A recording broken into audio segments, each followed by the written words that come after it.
Claro, hay grandes hospitales, altamente calificados, con mucha tecnología, con grandes científicos, pero ¿quién puede ir a pagar el servicio a un hospital privado, a un país desarrollado o a un país en desarrollo? Esto es lo que está sangrando.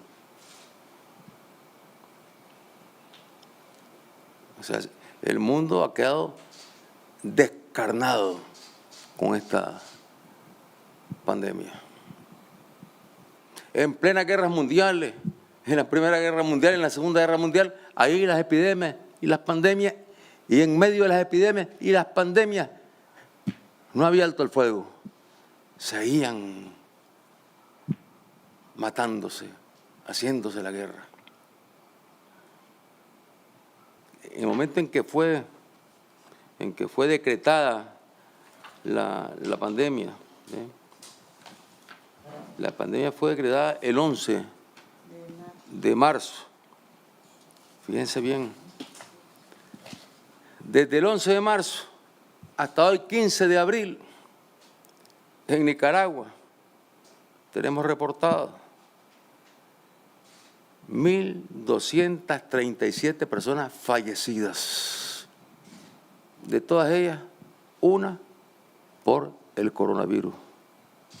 En medio de esta pandemia, no se ha dejado de trabajar. Porque aquí si se deja de trabajar, el país se muere. Y si el país se muere, el pueblo se muere, se extingue.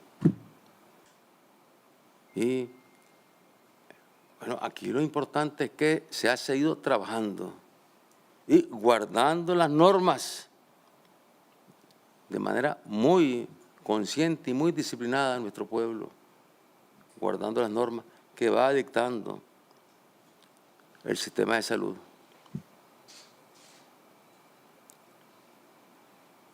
Y esto se multiplica por todos lados.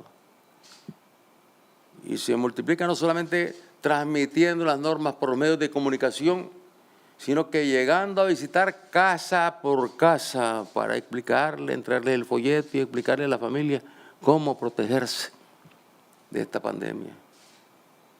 Y eso es lo que puede explicar y lo que explica el por qué la pandemia ha avanzado lentamente. No es que no haya entrado en Nicaragua, claro que entró. Y ya provocó un fallecido. Y los últimos datos los daba hoy el doctor, ¿verdad? Los últimos datos de los casos que tenemos actualmente. Tenemos, en la región tenemos el menor número de casos. Claro, tenemos el hecho de que tenemos bastantes hospitales, hemos construido muchos hospitales. Incluso los hospitales que nos quemaron en abril, ya los hemos construido. Los puestos de salud que nos quemaron en abril, ya los hemos construido. ¿Sí? ¿Sí? Ya, todo eso lo hemos construido. ¿Sí? Todos los equipos instrumentales médicos que nos quemaron en abril, ya los hemos comprado, los hemos repuesto. Y estamos construyendo carreteras, estamos inaugurando puentes. ¿Sí? Este puente de Malacatoya, ese es un puente histórico, ese es igualito con lo que era la carretera a San Carlos. Años y años, siglos esperando la carretera. Igual el puente Malacatoya, que es el segundo puente más grande de Nicaragua, inaugurado en medio de esta situación. Y ninguno de los trabajadores ha resultado afectado.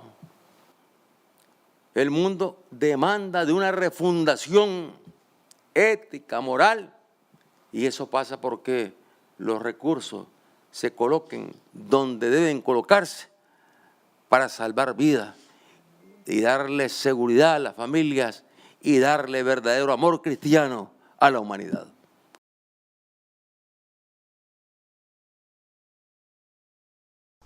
El 13 de marzo, el Uruguay inmediatamente declaró la emergencia sanitaria y las prioridades de todos nosotros cambiaron rápidamente. A muchos de ustedes les consta, fueron días de mucho nerviosismo y de mucha tensión, tanto para la población como para el gobierno. Como todo fenómeno desconocido genera incertidumbre. Debimos entonces ahí apelar a nuestras más profundas convicciones para tomar medidas de protección y de cuidado a nuestros compatriotas. Se escucharon voces que proponían confinamiento total, voces que proponían cuarentena obligatoria, pero primó el sentir colectivo del gobierno de apelar a la libertad responsable. Libertad como elemento central de la vida de una persona, faro necesario para toda acción del gobernante. Quiero recordar acá lo que decíamos el propio 1 de marzo del 2020, cuando invitábamos a trabajar la libertad en todos sus sentidos y poníamos como condición necesaria de éxito de una gestión la existencia y el goce pleno de la libertad. Créanme, señores legisladores, que siento un profundo orgullo por la conducta y la responsabilidad de la gran mayoría de los uruguayos. Tal era la complejidad de la situación que decidimos convocar un grupo de científicos que asesoraran al gobierno y así poder tomar mejores decisiones.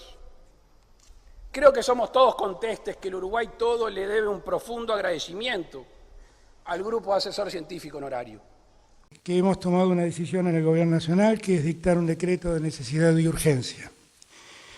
Por ese decreto, a toda la Argentina, a todos los argentinos, a todas las argentinas, a partir de las 0 horas de mañana, deberán someterse al aislamiento social preventivo y obligatorio.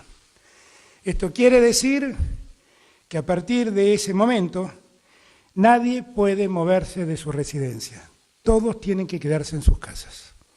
Que a partir de las 0 horas la prefectura, la gendarmería, la policía federal y las policías provinciales estarán controlando quién circula por las calles. Y entiéndase que aquel que no pueda explicar lo que está haciendo en la calle se verá sometido a las sanciones que el Código Penal prevé.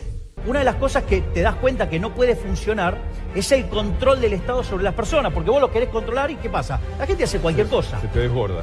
Exacto, los irresponsables que andan por la ruta, digamos, y un montón de gente. Lo que vos tenés que hacer, porque vos cuando tenés un enfermo con estas características genera una externalidad negativa sobre el resto, o sea, tu irresponsabilidad contagia a otros.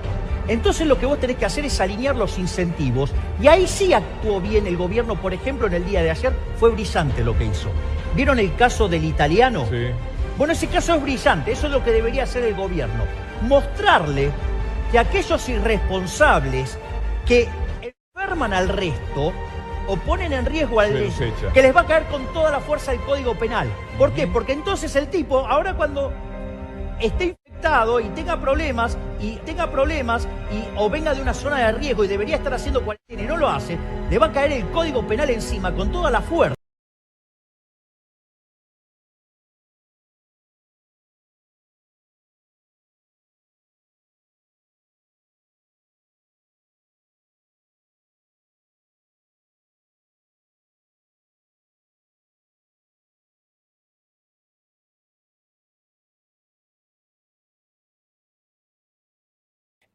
Hay algo, estos días hemos recibido la noticia de que el presidente Biden ha indultado a su hijo de los cargos de armas, drogas, en fin, la lista era larga, corrupción, etcétera, en la cual también estaba él incluido, diciendo que a su hijo Hunter no se le había aplicado la justicia ecuánime y justa que merecía. Lo ha indultado. Pero también ha indultado en el día de hoy o ayer a los presidentes, y con este tema, Juan Antonio, tenemos que ser extremadamente cautos, tú y yo, porque si no las redes sociales se enojan.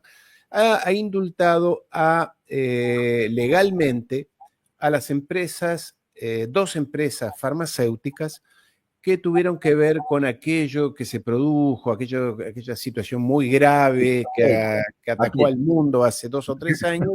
Aquello.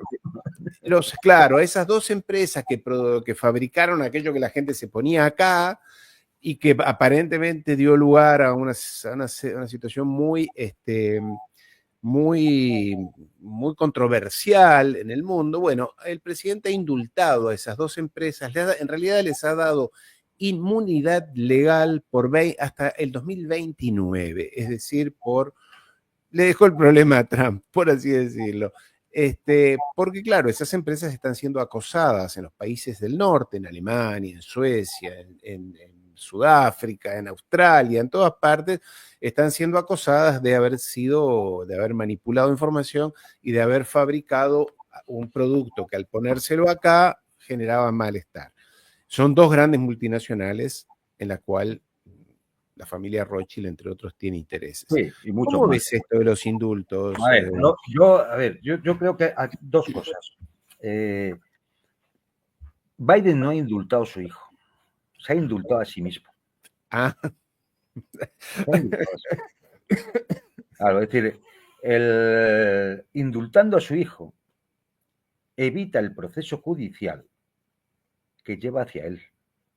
y a su hermano también, ¿no? Bueno, sí, a la familia en A general, toda la ¿no? familia, A sí. toda la familia, porque ahí están todos. Entonces, claro, es decir, todo el mundo focaliza qué poca vergüenza, indulta al hijo, que es un sinvergüenza, un drogadicto, un degenerado. Sí, no, sí. Todo mal. Es verdad. Sí, sí, Pero sí. el problema grave es que cuando tú indultas a Hunter Biden, tú cortas ahí el proceso judicial que llevaba a los sobornos desde China, desde Ucrania, desde los sitios en los cuales sí está implicado Joe Biden y la familia. Es decir, no es tontería, no es que haya cometido una felonía política, ¿no? Es decir, no, se ha indultado a sí mismo, ha indultado a la familia. Van a quedar libres después de haber cometido auténticas barbaridades desde el punto de vista de un político, ¿no? La malversación de fondos, los sobornos, Una cosa las espantosa. presiones, es decir, el Abuso de poder, todo. sí, todo este tipo.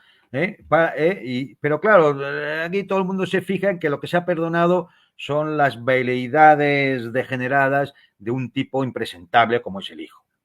Es decir, pero yo creo que el indulto es a él. Y Esto es para mí, un mensaje para mí. No. sí, y el asunto del otro caso, del otro de tema, las 2 empresas. de las empresas estas, a ver, es que esa cosa se ha puesto un poco mal.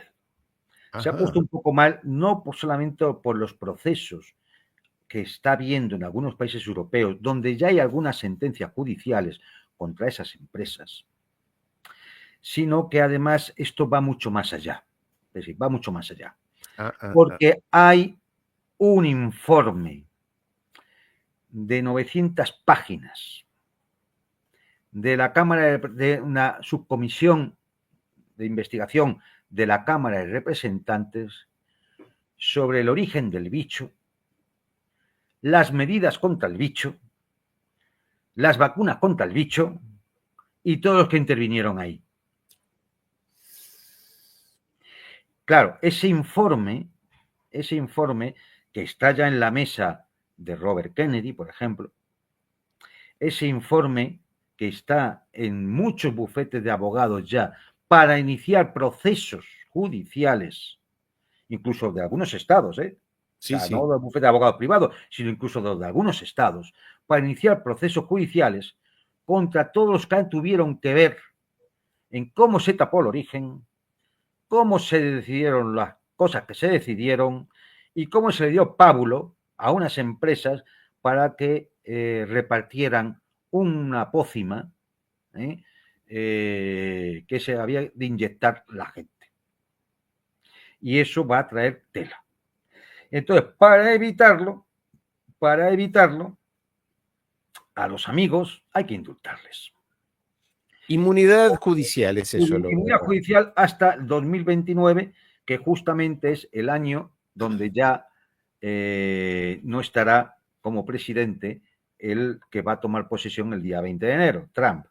Es decir, por lo tanto, es muy posible que tampoco esté como secretario de Salud el tipo que les tiene ya enfilados, que es el señor Robert Kennedy, y a lo mejor, pues, algunos de los procedimientos judiciales se irán arreglando con acuerdos, entre comillas, donde pagando una vez más taparemos el escándalo. Y esto sí que es grave, porque indica la profundidad de la ciénaga, del pantano. Cómo ni siquiera la muerte de millones de personas, es suficiente como para que algunos paguen por sus crímenes, de antes, durante y después de que ocurriera aquello.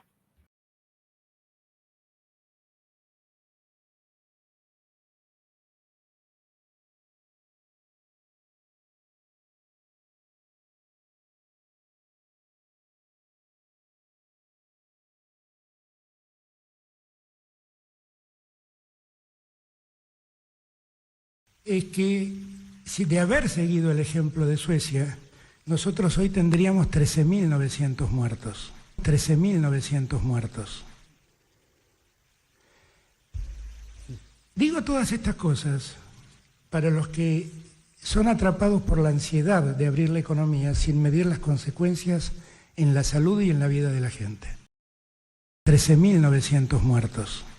13.900 muertos.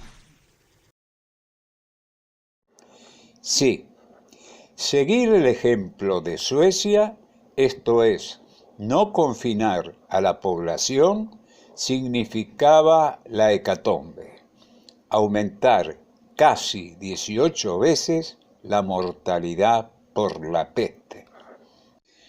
No estaba solo el presidente en su cruzada confinadora. La difusión del pánico en la sociedad tuvo, además, adornadas justificaciones militantes. Lo escuchaba a Axel y también a Máximo y a Sergio hablar de la pandemia. Y la verdad que mi generación y casi durante todo el siglo XX pensamos que el cataclismo y el mundo patas para arriba iba a venir a partir de una guerra, ¿no? O sea, ¿cuántas veces escuchamos el tema de apretar aquel famoso botón, el teléfono rojo, etcétera, etcétera? Y la verdad que hasta Einstein creo que fue el que dijo que la Tercera Guerra Mundial iba a ser con flechas, o la Cuarta iba a ser con flechas y piedras. Bueno, nadie, absolutamente nadie, nunca imaginó esto. El mundo patas para arriba, todas las economías patas para arriba, porque aquella pandemia que hablan de la gripe española tardó 100 años ahora en venir esto, pero dicen los que saben y las características del mundo nos hacen pensar que tal vez aquella frecuencia sistémica de siglo, de enfermedad de siglo y otra un siglo, esto no se va a volver a repetir. Y dicen los que saben, que tal vez vengan otras pandemias. Bien, y tenemos los datos oficiales de los casos de infectados del día de hoy, que otra vez superan al último récord. Sí, hoy tenemos casi 2.300. La realidad fue diametralmente opuesta a la pintada por Alberto Fernández. Los informes de los gobiernos acerca de las muertes por la peste se revelaron de una validez muy relativa. Por eso apelamos a las estadísticas oficiales de mortalidad general que contemplan los fallecimientos por cualquier causa. Son mucho más confiables. Con los datos de la mortalidad general habida entre los años 2015 y 2019, se obtiene una tasa de mortalidad promedio que es la esperada para los años 2020 y 2021.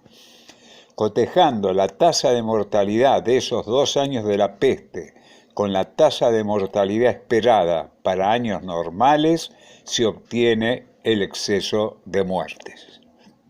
El exceso de muertes en Argentina fue del 13,56%. ¿Cuál fue el exceso de muertes en Suecia, el país que, según Alberto Fernández, albergaría una mortalidad más de 17 veces superior? ¿240% o alguna otra cifra catastrófica? Nada de eso.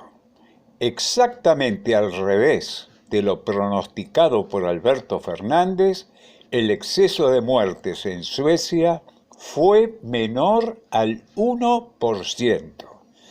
La catástrofe fue argentina, no sueca. Si el exceso de muertes de 2020 y 2021 hubiera sido en Argentina del 0,99%, como lo fue en Suecia, la mortalidad hubiera aumentado en 6.890 personas. Con el 13,56% de exceso que efectivamente hubo, los mayores muertos fueron 94.369.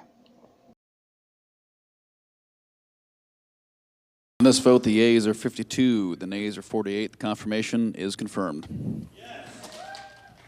Y ya fue confirmado y es el nuevo secretario de Salud de Estados Unidos, alguien quien lleva años diseminando desinformación sobre la seguridad de las vacunas, que lleva años diseminando información falsa sobre el presunto vínculo de las vacunas con el autismo, que ha sido demostrado no existe, promoviendo tratamientos que no tienen respaldo científico, pero estará al frente de una de las carteras del gobierno de Estados Unidos que mayor presupuesto maneja y que más tiene que ver con la vida diaria de los estadounidenses. Un dato del gobierno de Trump para los que festejan. El equivalente al ministro de Salud estadounidense, Robert Kennedy Jr., hace campaña antivacunas. ¿Vos te imaginás de los norteamericanos? ¿Dejan de vacunarse? Ya se vacunan poco. ¿Te imaginás si dejan de vacunarse? La epidemia y luego, por supuesto, la pandemia que se viene. Acaba de asumir un gobierno peligroso.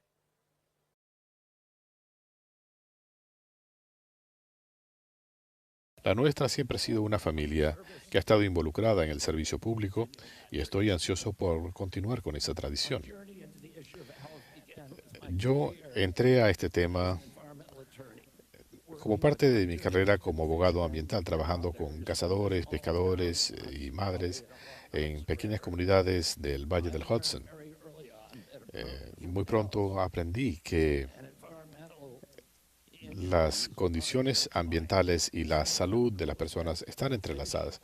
Las mismas sustancias que matan a los peces enferman a las personas. Hoy la salud de los estadounidenses está en una condición grave. Más del 70% de los adultos, los niños, tienen sobrepeso o son obesos. La diabetes es más frecuente que en los años 60. El cáncer entre los jóvenes está aumentando. Y las enfermedades autoinmunológicas, problemas neurológicos, Alzheimer, asma, déficit de atención, depresión, adicciones y múltiples condiciones más, todas están aumentando, en algunos casos de manera exponencial. Estados Unidos tiene el peor cuadro de salud de cualquier país desarrollado y gastamos más en cuidado de la salud, a veces el triple de lo que gastan otros países. El año pasado, 4.300.000 millones, sin contar los gastos indirectos de horas de trabajo perdidas. Eso representa una quinta parte del Producto Bruto. Es como un impuesto del 20% en la economía. No sorprende que nuestro país tenga problemas para competir con otros países donde se paga una fracción de lo que nosotros pagamos por el cuidado de la salud, pero tienen una fuerza laboral más saludable. Y no quiero centrarme en el tema del dinero. El punto es la tragedia humana. El presidente Trump ha prometido restablecer la fortaleza global de Estados Unidos y restablecer el sueño estadounidense, pero él entiende que no podemos ser una nación fuerte si tenemos a nuestra gente enferma. Hoy casi la mitad de nuestros compatriotas tienen enfermedades crónicas. Movimiento de devolverle la salud a Estados Unidos, un movimiento encabezado por gente de distintos estados. Muchos están aquí, están en los corredores. Es uno de los movimientos más trascendentales y poderosos que haya visto. Yo creo que mi posición sobre las vacunas es crucial. Todos mis hijos están vacunados, he leído muchos libros sobre las vacunas. Mi primer libro, en 2014, indica que yo no me opongo a las vacunas, y lo dice en la primera línea y en la última. Yo con frecuencia he sacudido al status quo, he hecho preguntas que son incómodas y no pido disculpas por ello. Tenemos problemas masivos de salud en el país y tenemos que enfrentarlos de manera honesta. Cuando yo era niño, el pediatra típico veía un caso de diabetes infantil a lo largo de su carrera, de 40 o 50 años. Los niños que van hoy en día a los consultorios médicos, en su mayoría son diabéticos o prediabéticos. Yo no quiero quitarle la comida a nadie.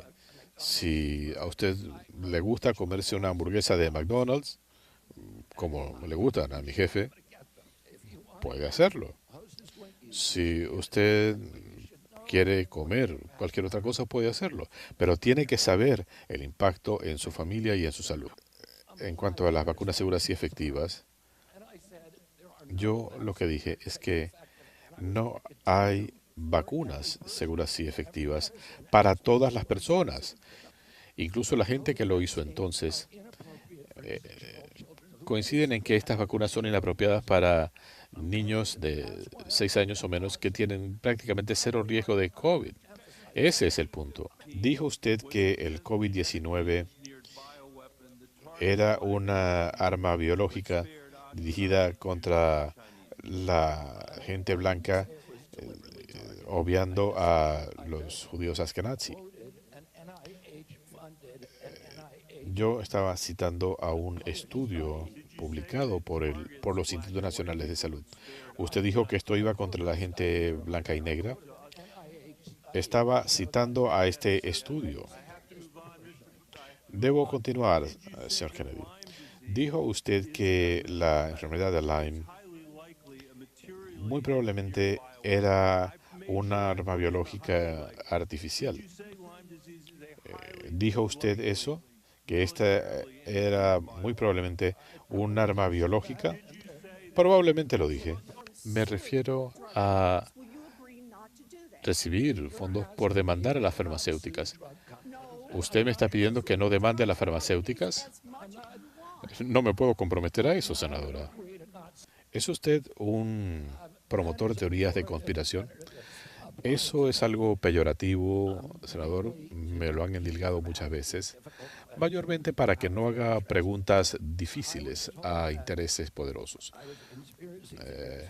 Me han acusado de promover teorías de conspiración porque he dicho que la vacuna contra el COVID no evitaba transmisión o infecciones, cuando le estaban diciendo al país que sí era así. Yo estuve analizando estudios que se hicieron en 2020.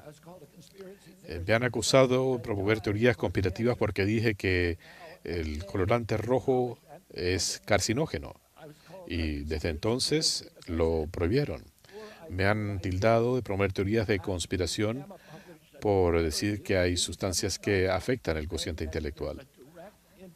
En cada caso hay una relación directa entre una cosa y otra. No, senador. Lo que yo no soy un científico. Yo quiero empoderar a los científicos. Quiero asegurarme que la ciencia no se vea afectada por los intereses económicos. Las farmacéuticas pagan salarios enormes a sus ejecutivos, hacen miles de millones de dólares y nosotros pagamos las medicinas más caras. ¿Apoyaría usted un proyecto de ley que yo quiero proponer diciendo que nosotros no deberíamos pagar un centavo más por las medicinas de lo que se paga en el resto del mundo? ¿Sí o no? El presidente Trump, mire, yo me reuní con el presidente Trump hace una semana y le mostramos las gráficas. Así es. Nosotros pagamos 10 veces más que Europa. ¿Y se comprometería usted con nosotros a ponerle fin a ese absurdo? En principio podemos y debemos hacerlo. Muy bien. Yo creo que el cambio climático es real, una amenaza existencial y es un problema de salud. Donald Trump piensa que esto es una falacia, que esto surgió en China. En su opinión, ¿el cambio climático es una falacia o es un asunto devastador? Desde nuestra primera reunión, el presidente Trump y yo discrepamos en esta materia. Yo personalmente pienso que es una amenaza existencial.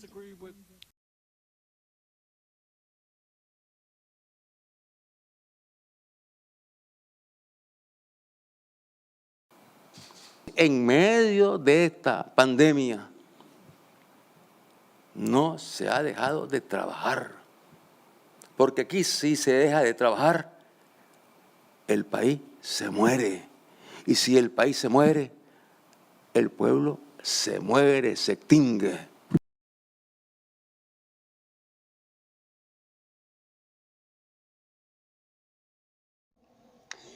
Como se aprecia en este cuadro, Nicaragua tuvo el menor porcentaje de exceso de muertes entre los países de su región.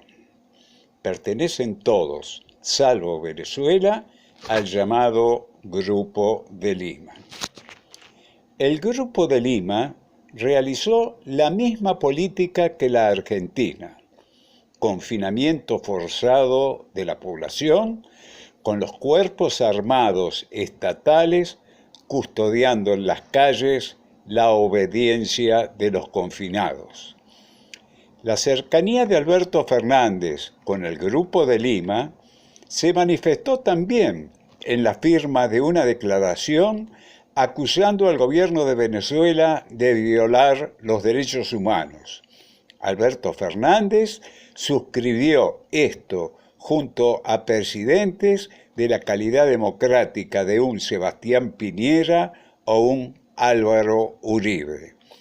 Fue en los momentos en que se vaciaban los ojos de los estudiantes chilenos que se manifestaban por la universidad gratuita.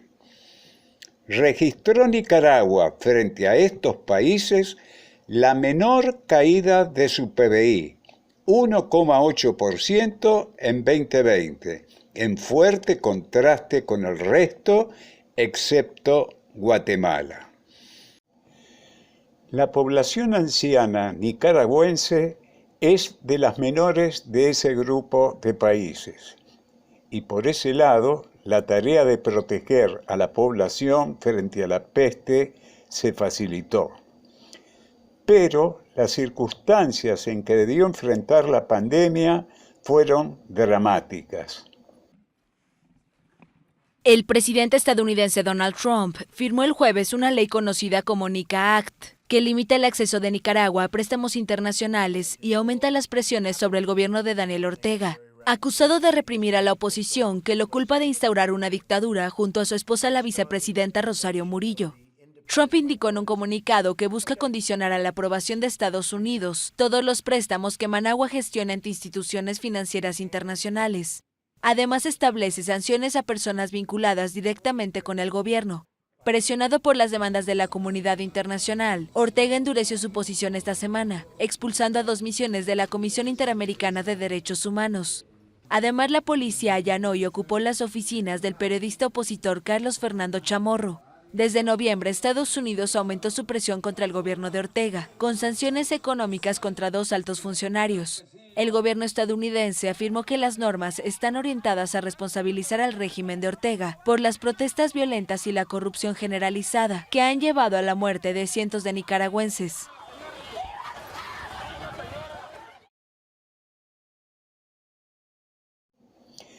El impacto de las sanciones fue muy duro.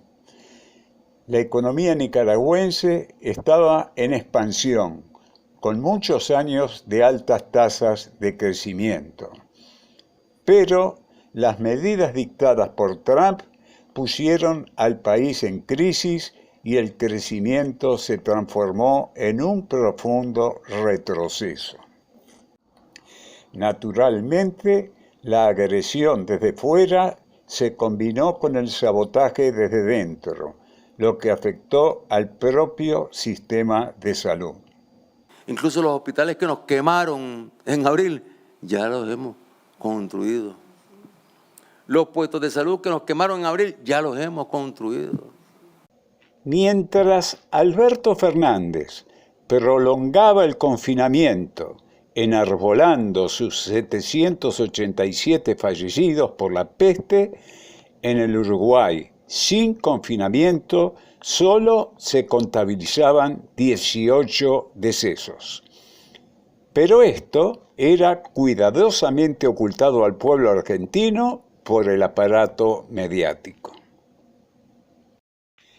La diferencia entre el 13,56% argentino y el 10,54% uruguayo se agrava porque la población vulnerable a la peste era en 2019 en Uruguay 16,17% y solo el 11,73% en Argentina. Es una diferencia nada menos que del 37,85%. Si bien Uruguay es un país despoblado, la Argentina lo es todavía más, como lo grafica la densidad poblacional general y una distribución de esa densidad urbana con diferencias que no aparecen determinantes. La concentración de la población en pueblos y ciudades es igual en ambos países. Uruguay aparece más expuesto que Argentina por la mayor concentración de su población en Montevideo. En contraposición, Argentina resulta más riesgosa en cuanto la densidad de población en el AMBA es mayor a la de la capital uruguaya.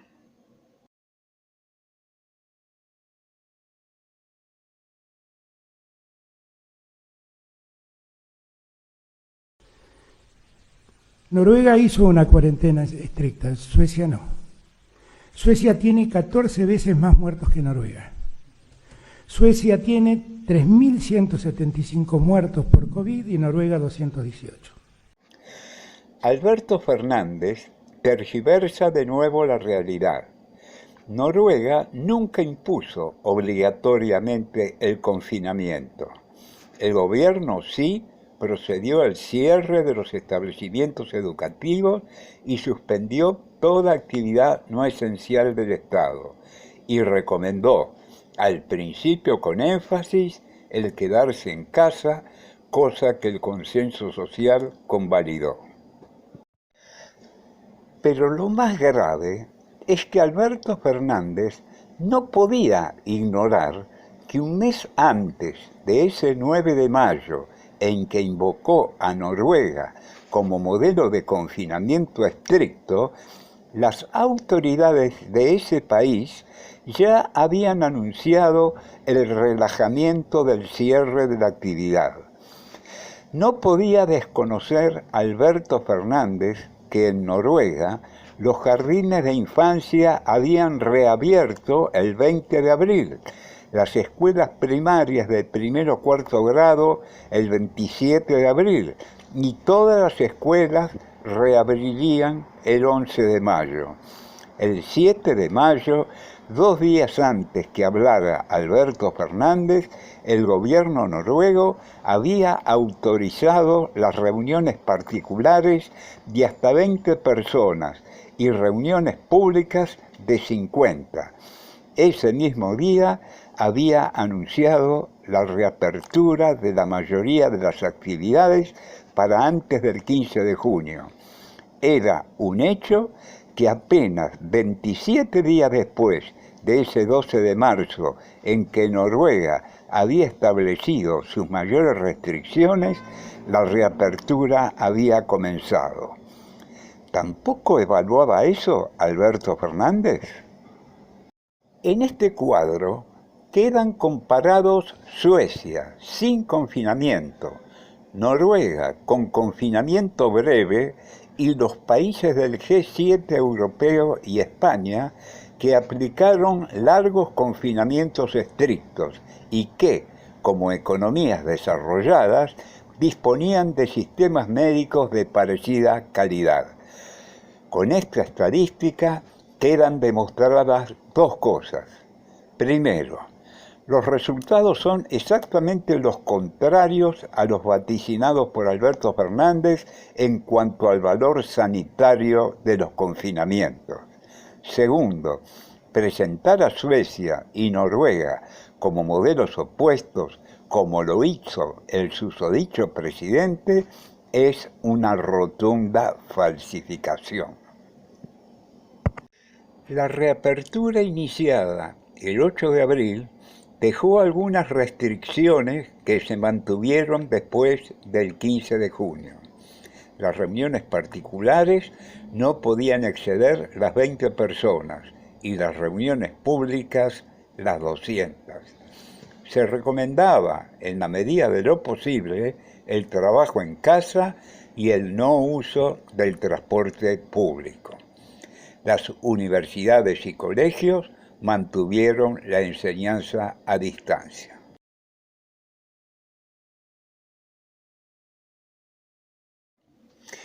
Este informe del sanitarismo noruego indica que los países nórdicos adoptaron una política similar, con diferencias secundarias donde la confinación general o no existió o se practicó por tiempos relativamente breves. Los resultados medidos por exceso de muertes los muestra también por debajo de los países del G7 europeo. La notable performance de Islandia, la mejor del mundo, que no tuvo exceso de muertes y, por el contrario, disminuyó su mortalidad, merece una reflexión aparte. Su política de prevención, la más liberal de todas, se apoyó casi exclusivamente en un muy sofisticado y masivo sistema de rastreo y detección de las infecciones. Japón fue el país más vulnerable frente a la peste. Es en el mundo el país con la mayor proporción de mayores de 65 años, casi un 30% del total de la población, cerca del triple que Argentina y un 30 a un 50% más que cualquier país de Europa. A la condición desfavorable de su distribución por edad se agrega la densidad de su población, más de 20 veces la Argentina, pero también muy superior a la de las potencias europeas. A pesar de toda esta adversidad, el exceso de muertes en Japón fue de solo el 6%. Japón no apeló al confinamiento de la población. Singapur es todo ciudad, porque es una ciudad-estado. Su densidad de población es altísima, 8.125 habitantes por kilómetro cuadrado, más que duplicando la densidad de nuestro lugar más poblado, el Amba. A pesar de eso, no confinó a su población, sino efímeramente, y el exceso de muerte allí fue del 11,8%. Corea del Sur, con 8,04%, e Israel, con 3,68%, también apelaron solo brevemente al confinamiento, cuando la expansión de la infección amenazó con desbordar el sistema de salud. Tampoco China y Vietnam practicaron un encierro generalizado de su población. La confinación, si bien muy rigurosa, se aplicó en lugares muy determinados, mientras el país seguía trabajando de manera normal. Son las dos únicas naciones donde el Producto Bruto no cayó, sino que aumentó. China tuvo un exceso de muertes de 0,98% y Vietnam 2,54%, valores de los más bajos de todo el planeta. Incontrastablemente, los hechos muestran que los confinamientos estrictos no solo no contuvieron la peste, sino que la agravaron. ¿Se trató de un trágico e inocente error? Los lacayos del poder del gran capital, los Alberto Fernández y quienes lo promovieron y acompañaron, jamás se hubieran atrevido a cerrar empresas para salvar la vida de sus trabajadores como pretextaron. Tampoco actuaron frente a una presión popular. El temor social a la peste se indujo mediáticamente, antes de que la peste se hiciera presente. Fueron los señores de la guerra quienes ordenaron el cierre de la economía, matando más gente que la propia enfermedad, buscando la rebaja de los salarios, el endeudamiento de los estados, la quiebra de los capitalistas menores. Son los que encabezan el capitalismo que desmantela los estados de bienestar y su medicina pública, los que insisten ahora en poner al mundo en el filo de una guerra atómica. Todo eso es el precio de la concentración económica que representan. Buenas tardes, profesor von Aschenbach. Permítame extenderle los saludos de la dirección. La llave de la habitación del profesor. Espero que encuentre la habitación que le hemos asignado a su entera satisfacción. Aquí estará sumamente tranquilo, no se preocupe. ¿Por qué están desinfectando Venecia? Órdenes de la policía, signore. Por el calor y el sirocco. El sirocco es muy fuerte. No es bueno para la salud. No hay por qué alarmarse, señor. Es una formalidad. Es una medida precautoria que obliga el Departamento de Salubridad.